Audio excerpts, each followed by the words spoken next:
everyone. Welcome to the Sacramento Promise Zone Mind, Body, and Spirit Health Series. We have an awesome session today. It's our 5th session in the series, and it is on bullying prevention, and it is featuring our awesome presenter, Sam Alavi. And we're going to get started. We're going to jump right into the session, and I'm going to stop sharing screen and introduce you to our awesome presenter. Sam, take it away.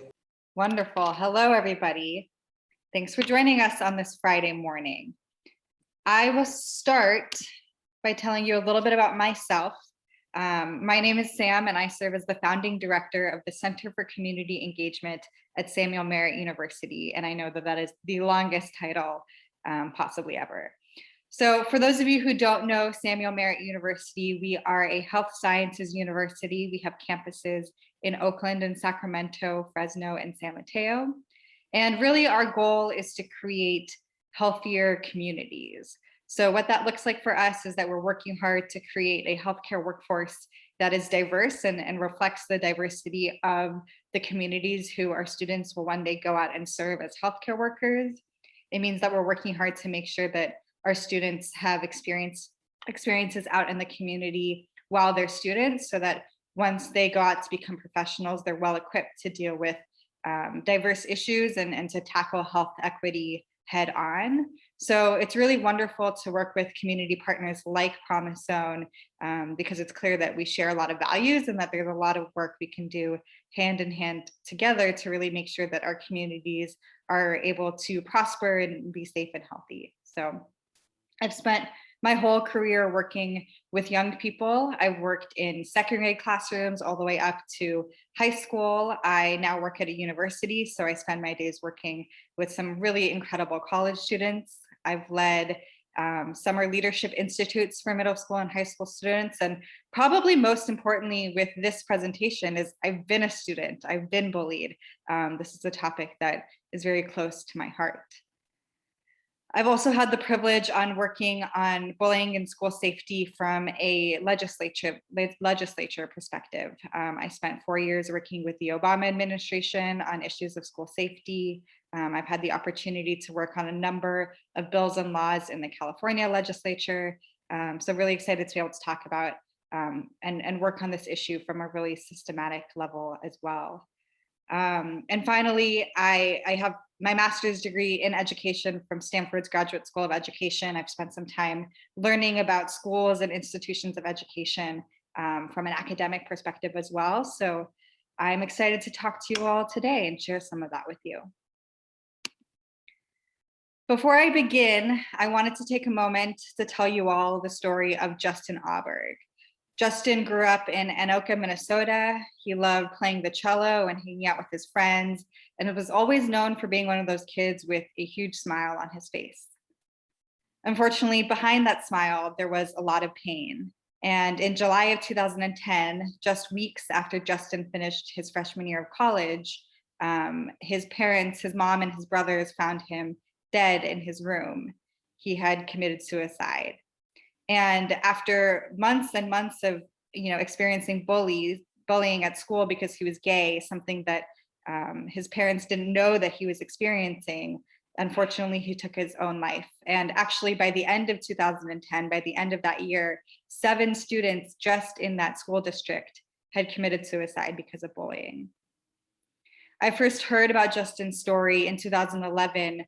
Less than a year after he died, I had the chance to sit down with his mother, Tammy, to hear about Justin's story and to work with Tammy to advocate for anti-bullying legislature and work in schools and changes to school districts like that one.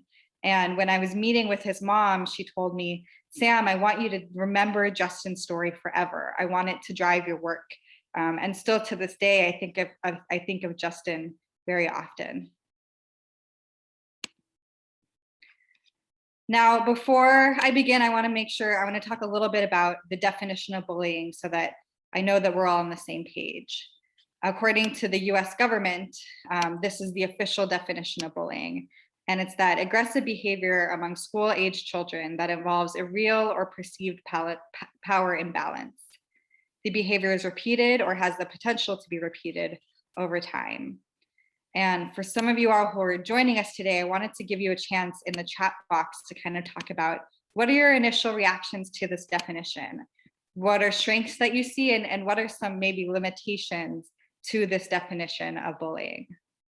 I'll tell you my first reaction to it. When I first read the definition, I said, aggressive behavior among school-age children. So can I read it again? The definition of bullying is aggressive behavior among school-age children that involves a real or perceived power imbalance. The behavior is repeated or has the potential to be repeated over time. So yeah, I think Greg is absolutely right. Why does it have to be limited to school-age children? And actually something that I'll talk about today is bullying that adults experience as well. So I think that that's a real limitation to this definition. This definition being a US government official definition means that a lot of legislation is impacted by this definition. A lot of the ways that we think about bullying and portrayed in media might be impacted by this narrow definition. So that's just something to think about. Another definition that I saw that I've seen in my work and as I was preparing for this presentation is one by Alex Holmes, who's the director of the anti-bullying campaign. He said that bullying is the victimization of difference. Difference being the thing that, the way we punish difference, the way we stigmatize difference. So that's something to think about as well. And bullying looks like all different things. Dr. Swearer, who is the director of the Bullying Research Network, talks about how bullying is seen in elementary schools as very physical. Kids being shoved to the ground, when kids have bruises. But as time changes, bullying looks different for different age groups. In high school, we see things more like sexual harassment as bullying. And when we don't acknowledge the different waves and the way that bullying looks like, we create that narrow definition of bullying in our mind, and it really makes it harder for us to identify bullying and to catch bullying when it happens, because we're only looking for it in a very specific way. The majority of bullying, particularly for young people, takes place either at school or on the internet. So kids spend roughly 1,200 hours a year at school. It's where they spend more time than the time they spend with their family and after school programs. The majority of their time is spent in school. And what studies have found is that most of the bullying happens either outside of the classroom in hallways and stairwells, or in the classroom, in the cafeteria, on the playground, and even a little bit in bathrooms and lockers, as well as the school bus. So it's helpful for us to know where is this type of stuff happening and taking place so that we know where to watch for it. In recent years, especially, we've also seen a lot of bullying take place online. As much as kids spend time in school, students spend 3,000 hours each year online. Studies have found that between 16 to 30% of all students experience cyberbullying every year. That number goes up when you specifically look at LGBTQ students. And actually 15% of students actually report being the cyberbully in a lot of cases. And I wanted to talk a little bit more about cyberbullying because it's something that it's not necessarily new. I think even in the age of very low tech AOL chat rooms and MySpace, there was bullying, but more and more today, as kids have access to smartphones younger, as there's just more on the internet, we see cyberbullying everywhere. And there are a few differences between cyberbullying and more traditional bullying.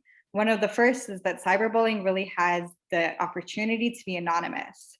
So suddenly it's not just the bully on the playground that everyone knows, but a lot of kids who get cyberbullied actually don't know the cyberbully themselves. And anonymity really allows people and emboldens people to do more harm when they know that there's a chance that they won't get caught. Cyberbullying can also be public and permanent, which is something that impacts both the person being bullied and the bully. The things on the internet really can live forever, and there can be a lot of harm done in that. And finally, cyberbullying can be hard to spot by teachers and parents because sometimes it's in a place where we don't see it. It could be just on the phone, it could be in a private message, and so it's a little harder often to spot. Cyberbullying can happen anywhere, as someone mentioned. in the chat. You've got text, you've got Facebook, you've got Instagram. These days you have TikTok, you have gaming platforms. It's really anywhere that is, a part of technology. So that just, it gives it more opportunity to grow. And there are 6 main buckets that cyberbullying falls under. We have the general harassment, the name calling, abusive language. We have cyber stalking, which is, even more protected by law in a lot of cases than other types of cyberbullying, because it can lead to in-person stalking and violence. There's exclusion. So when you get deleted out of the group chat, or you get unfriended on Facebook. There's outing, and what experts have labeled as sextortion or revenge porn. So when personal information that might be shared just between one person can be shared publicly. We have masquerading and catfishing, where a person can pretend to be someone else and bully someone under the name of a different person and under the picture or profile of a different person. And then the flip side of that is what experts call fraping or identity fraud, which is where someone creates an account under the name of the person they're bullying, and they can post things on their behalf. So someone might create, for example, an Instagram account with my name on it, and they can post things pretending to be me. Those things can be anything from embarrassing things that I might not want to say. They can be inappropriate things. They could be racist things that might get me in trouble at school or at work. And that's something that I see all the time. I get friend requests from people who I'm like, that's not their account. And that can do a lot of harm. And the effects of bullying are long-term. Often we talk about the immediate effects of bullying. People who bullied are more likely to have depression and anxiety. They're more likely to drop out of school. But a study that was done in the UK followed kids who reported being bullied as young people all the way to the age of 50. And when they looked at them at the age of 50 compared to kids who hadn't reported being bullied, they found that the victims of bullying were more likely to be unemployed, more likely to have a lower education level, more likely to earn less, more likely to not have a significant other, more likely to not have significant social support. So the effects of bullying, are not only long-reaching, but can have really detrimental impacts to our society long-term and our ability to thrive as communities. So I think there's a huge amount of incentive to not only provide care to those who've been bullied and services, but to really get to the root of the issue so that we can dismantle bullying and the systems that allow for bullying altogether.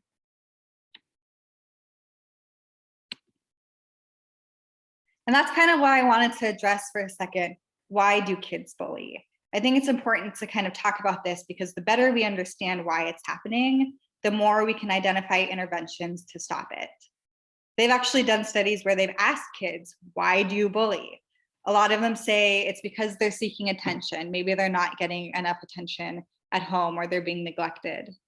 Some of them are replicating the bullying that they're experiencing in other places, whether it's at home or with siblings.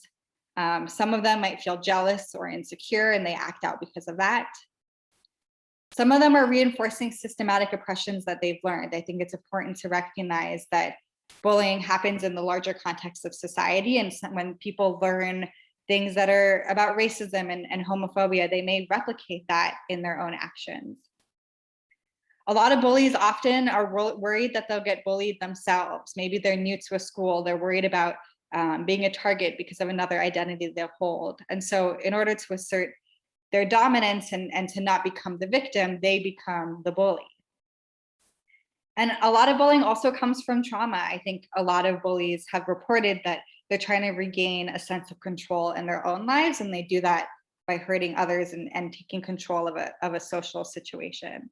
So no part of this list is meant to excuse bullying. I think, when we talk about these things, it's to understand the bigger context, but not to say, oh, well, you've experienced trauma, therefore it's okay that you're bullying. I think there are also a lot of people who experience trauma and don't bully. So it's helpful to know some of this information, but not in a way to excuse it. And bullying can absolutely be learned. Thank you, Alma. I think people learn it, they replicate the behavior they see either from their parents or teachers. You learn it and you internalize it. I think that's a very normal part, especially for young people who are already soaking up all of the information they can just to understand the world. A lot of that is negative behavior. And I'll talk about this a little more, is, what is our role as adults to make sure that we're not, demonstrating that behavior in a way that it can be replicated. I wanted to ask you all to think about a time you see bully portrayed, either in a movie or a TV show you've watched. What does that usually look like in the media? I think you're welcome to write it in the chat or to unmute yourself. They usually have a position of power. Are there any TV shows or movies come to mind, some really famous bullies that you've seen? Mean Girls. Mean Girls, yeah, absolutely. Yeah, there's always the leader of the pack. The pack follows the leader. The leader is kind of the passive aggressive type that would say something and then expect her or his or her pack to back them up, and say some certain things like that. And it totally makes me think of Mean Girls. Yeah. One of the first examples that came to my head was Malcolm in the Middle. I feel like I grew up watching Malcolm in the Middle, and there's a whole lot of bullying there. Of course, we have Glee, so a lot of shoving kids into lockers, a lot of swirlies, putting kids' heads in the toilet. Obviously, we have wedgies. That's a big thing that I think you see on TV all the time. Not actually something that I've seen in person ever happen, but I feel like a lot of times when they show bullying on TV, it's a kid getting a wedgie. And the jock too. The jock jocks, always exactly. hitting. The bully, the cheerleader, or the football player who's bullying kind of the nerdy kid. Yeah, you see that. They'll hit their books so that they make them drop their books. Exactly. And actually, the data shows that for the most part, bullying portrayed in the media is physical bullying, right? It's the shoving down the books, it's the sticking a kid in the locker, it's beating them up because they're gay. But what we just talked about and what we've seen is that, yes, some bullying is physical, but not all bullying is physical. And what are the downsides if we're repeatedly showing the same single type of bullying over and over again? Does it allow kids to not see their own stories on the media? Does it mean that as leaders, we might miss examples of bullying that's happening in our own lives because we're thinking, oh, well, they're not being pushed to the ground? The other thing that we've seen a lot in media that's been a problem is that lack of intersectional lens, the lack of acknowledgement that it's LGBT students who are bullied at higher rates than straight and cisgender students, that students who wear visible symbols of religion, so yarmulkes, hijabs, and turbans, are more likely to get bullied than those who aren't. Yes, we have male students who experience more physical bullying, but a lot of girls who experience, like you were saying, the Mean Girls effect, the more psychological bullying. How do we kind of differentiate between the two and provide different types of resources to different types of bullying?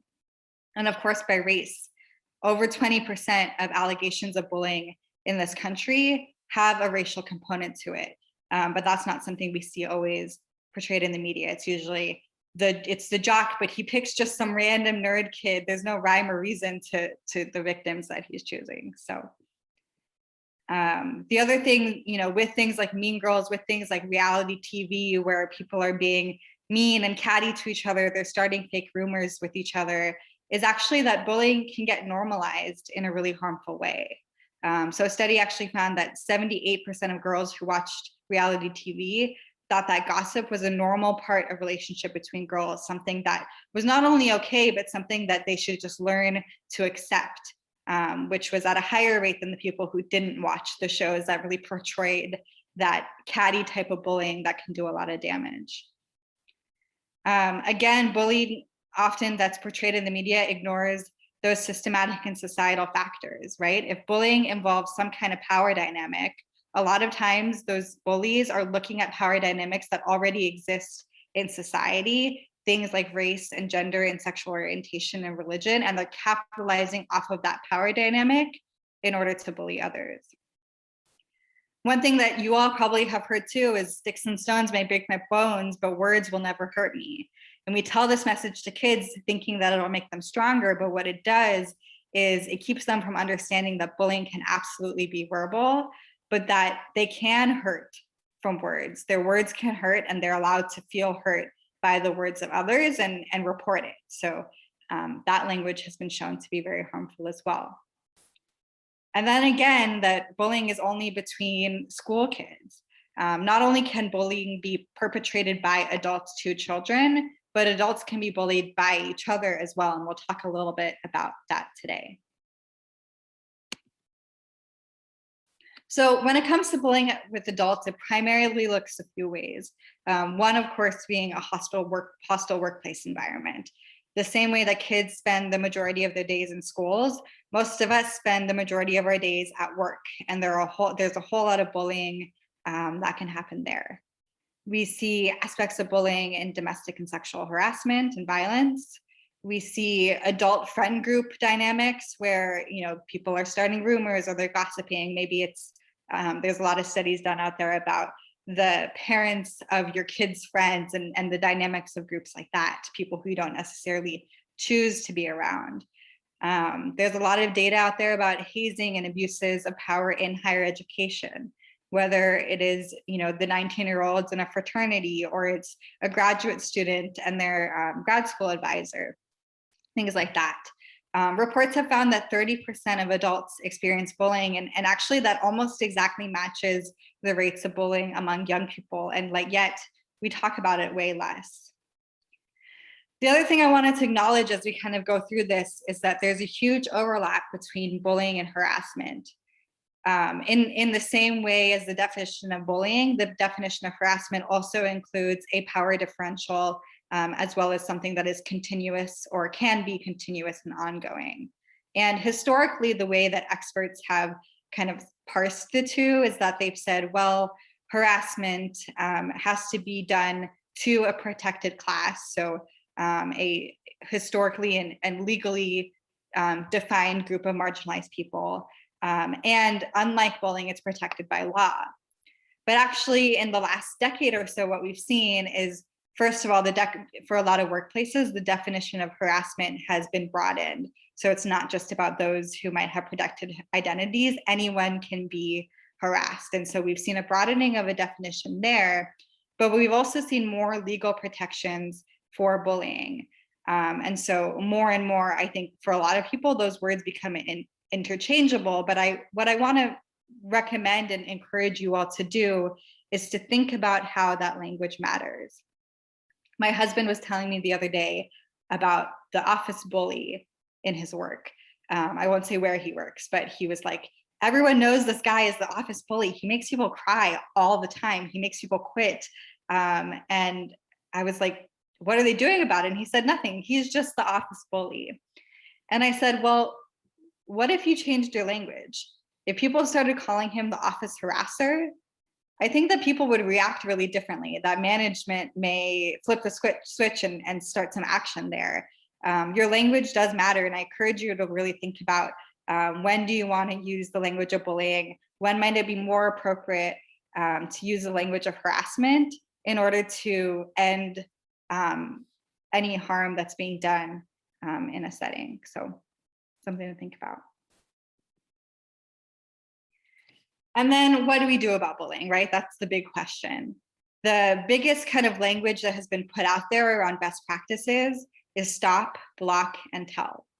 So stop engaging with the person who's bullying, limit opportunities for future bullying by limiting your interaction, and then go report it, whether that is go report it to a teacher, a parent, a principal, your boss, the head of HR, go report it. And while I think that this advice and this mantra is important, it doesn't go with reality. The reality is that 65% of bullying goes unreported. So we're already missing a third of the statement. And so I want to provide some other tools and tips and best practices of what to do when someone you know is being bullied or if you're being bullied.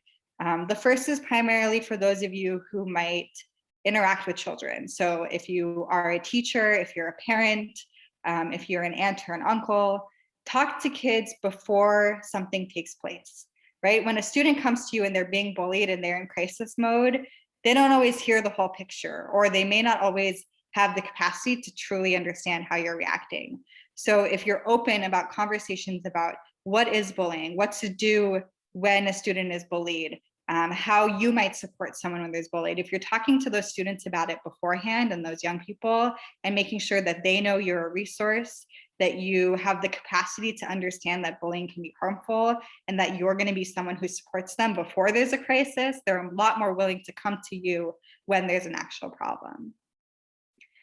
Again, it's also important for you to know the resources ahead of time. And at the end, there is a slide for resources, just for you to have in your back pocket so that you can send someone in that direction, or so you can give people the right advice and right resources. It's also important to approach bullying from a place of I believe you, right? The moment someone comes to you to report something and you say, are you sure? Did you misinterpret this scenario? You might be wrong. That's when someone will shut down and make sure that they're not going to come to you again. And finally, I think we've got the bully, we've got the person being bullied, but we also have a lot of bystanders. And I want to talk a little bit about what others can do to fight bullying. Because honestly, majority of the time, whether it's at school or online, somebody else is witnessing it. It's not always, an adult or a teacher, but it's often a peer, but there are still things that we can do to be proper upstanders in this position. And the first is to teach people, again, what does bullying look like? What are all the different ways that people can be bullying? It's not just that physical, sticking someone's head in the toilet. But what are some other nuanced ways? How can we make sure that when we see it, that we connect those dots in our head? It's also important, particularly for young people, to distinguish between tattling and reporting, right? Because kids are always taught you don't want to be the tattletale. So tattling is more on the lines of I'm telling on you to get you in trouble, while reporting is telling on someone to keep people safe. And it's really important to distinguish those two so that kids feel empowered to go report something when they see it. And finally, to identify trusted adults and resources. Make sure beforehand you can identify yourself as a safe resource, but also to identify a few other people in your circles who you know that young people can go to for help. There are a number of upstanding tools. Most of them start with D, so they're usually called like the 5 Ds. But as an upstander, one thing you can do is distract. So if you're standing in the room and you're witnessing bullying, whether it's at the workplace or you're teaching your kid at school to do this, one easy thing to do is to distract. Change the subject. Say, okay, we're going to talk about something else. Draw attention to something different. Could actually stop a kid from getting beat up in that moment. If you feel safe to do so, you can directly intervene. You can intervene in that moment. You can say, hold up, stop, like you're being offensive. You can, talk to the bully afterwards and say, I don't think this is appropriate. Or in many cases where that might not be the safe thing to do, you can delegate. You can find someone else and say, hey, teacher, can you check on this situation? Or hey, HR, can you make sure this person's okay? One other helpful thing that's really important to do as an upstander is to document behavior. You can record something that's happening. You can help someone file a report. Those are things as a bystander that can be very helpful for the person experiencing the bullying. And finally, just providing the support. There are so many things that you can do as upstanders. I encourage you all to think about this list, and sometimes one action is more appropriate than others. Sometimes you might feel comfortable only doing something after the fact or getting someone else involved, but it's helpful to know what your options are. But all these things I talked about so far have still been putting the onus on other people, not the bullying, on tackling this issue. So I want to talk a little bit of things to address the bully and the bullying itself. And I'm not the first person who thought about this. Trisha Prabhu, who at the time was 16, is now a very successful Harvard student, was thinking about this too. And so what she did was she created this online platform where every time a student went to go write something mean, a little bubble popped up and it said, do you want to rethink this before you post it? And what she actually found is, of the students who were going to write something mean, over 90% of the time when they received that little pop-up, they rethink what they were going to say and they didn't say it. Now, what can we learn from this? Because this is just like an online platform plugin. Most people haven't heard of it. Most people aren't using it. But I think a lot of pieces of this can be applied to our daily work. How do we teach ourselves to rethink before we say something that we might regret? How do we teach our kids to take a minute, take a step back and say, okay, maybe that's going to hurt someone? This tool is helpful even for me when I'm frustrated and I'm going to send an email that may not be the right thing to say. I say, hold on, I'm going to take 5 minutes. And if I still want to send this in 5 minutes, then we can consider it. But sometimes just that 5 minutes to rethink and cool down can make a really big difference. It's also important to provide people with the opportunity to unlearn biases and prejudices. Again, if a lot of bullying is playing off some of those systematic oppressions that are already baked into our culture, how do we give people the opportunity to unlearn it? And in that same vein, how do we teach people to embrace differences? How do we create a culture, whether it's our work culture, whether it's at home? This is a place where difference is celebrated and respected. How do we allow for people to heal from trauma that may kind of seep through their behavior and cause them to cause harm to others, right? If you just expel a student who's bullying or suspend them, they're going to come back 2 weeks later, more traumatized, haven't learned anything, and they're going to continue to bully others and continue that harm. I encourage all of you to think about employing restorative justice practice, and I've included some resources at the end on what that looks like. And a lot of what restorative justice centers, is making sure that everyone's needs are met. How do we make sure that people can take accountability for their harm and saying, what does everyone in this situation need in order to move forward safely? And finally, before I know we're running out of time, I wanted to take a minute to talk about the role we all have in ending bullying. So some of you might be teachers, some of you might be parents, some of you might work in an office space, some of you might lead an organization, you might be the boss of an office, you might be the manager in an office. What is your role in fighting bullying? Some of you might be researchers. As I've done this work, I've realized there's some really bad data out there. There's a lot of conflicting data. We need more data on how to combat this. Everyone has a piece in ending bullying, whether you're an aunt or an uncle or the fun cousin or anything, you know, identify what are the opportunities I have in my work, in my personal life, in my home, to create this culture where we can all work together to fight bullying. So figure out what you're good at, figure out what opportunities of influence you have in your spheres there, because we all have to play a part in this. Otherwise, it's never going to get done. So with that, I will leave you some resources and give you the opportunity to ask any questions you might have. Thank you so much for that awesome presentation, Sam. Now I'd like to open up to our awesome audience that is live here to see if you have any questions. At this point, if you would like to unmute yourself to pose any question to Sam, please do so. Yeah, Sam, I've got a question for you. And maybe it might not be today, but it does relate to today. How do you kind of like stop something, bullying, when it's not popular, right? So let's just say like lynching is a form of bullying. How do you, if someone is talking about lynching someone, how do you stop that according to your theory?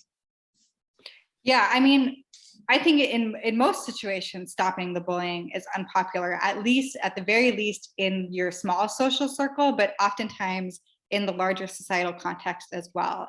And it takes being comfortable, being the odd one out, being the one who says, you know, who might be the unpopular person, raising their hand and saying this is not okay. I think being okay with that discomfort takes a lot of practice and can have consequences. You know, I think a lot of people who've come out, especially with things like lynching and some of the more things that for a long time were societally acceptable, is there will be consequences to speaking out. You may lose friends, you may lose loved ones, it may put you in danger, you may put your job at risk, but there's always someone who ends up doing that and taking that risk for the better of society. And creating a space and creating a community where you will be supported if you speak out is really important. So identifying, even if it's just one or two people who maybe also agree with you but are scared to speak out, if you can find those one or two people, you're a lot stronger in a group of three than maybe each of those individual people thinking, I can't be the only one to speak out. Oftentimes when something is happening, there are multiple people in the room who are thinking this is not okay. Most of them think I'm the only person and therefore it's not safe for me to do this. But if you come together, if you can identify those allies, I think that's part of the key, but also just be willing to deal with the consequences for the long-term benefits is, not the answer that anyone ever wants to hear, but it's what activists and advocates have been doing for a really long time. Thank you. Great question. I'll have to think more about that one. Thank you for that question. Is there anyone else who has a question? I don't have a question, but more of a statement. I just want to say thank you for what you're doing to those, the consciousness of bringing this up, because the effect is huge for those kids that don't have a voice. So thank you so much. Yeah, thank you. And there's actually some really great resources and TED Talks out there about how do we empower young people to actually lead this anti-bullying movement. Because no one knows it better than them, especially because the modes of bullying are constantly changing, right? I barely understand TikTok and have never been on any of these online gaming streaming platforms where a lot of really harmful bullying is taking place. If we can allow our young people who maybe, they don't have a voice, but partly it's because we haven't given them the platform. I'm always willing to tell my young people, you all lead this and tell me what to do, and I'll be right behind you helping and giving the resources that I can, because they're the experts here. They're the ones who are living it, and they are the future. So turning over the mic to them is also something that has been really helpful for me. I want to thank everyone who has joined us here live, everyone who has joined us on Facebook Live as well, and then everyone who will see this video. Thank you for viewing this awesome presentation for Sam. And with that, I want to thank Sam for joining us today and providing such an awesome presentation and leaving us with additional resources so we can learn even more about bullying prevention. And with that being said, I want to also just share my screen. My name is Julius Austin. I'm the Sacramento Promise Zone coordinator. I want to encourage everyone to check out the Sacramento Promise Zone Facebook page to learn more about the Promise Zone and learn more about the Sacramento Promise Zone Mind, Body, and Spirit Health Series. I also want to encourage you to join us for session number 6. I don't know why that's so hard to say, but it will take place on January 14th. It will be from 9:30 a.m. to 10:15 a.m. And the session will be focused on exercise. So I also want to challenge everyone who's listening now and listening on the recording, please challenge yourself to get out and exercise today, tomorrow, some point soon. Just get up and get moving, because we know there's so many awesome health benefits to exercising. I also want to encourage folks to check us out on Facebook, also on Twitter.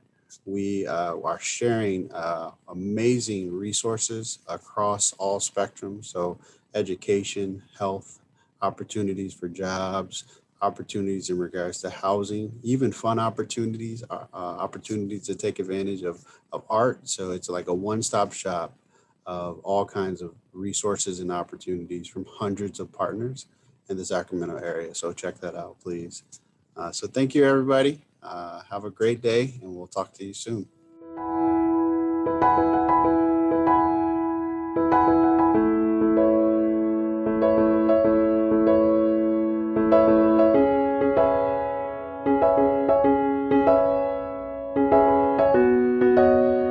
you.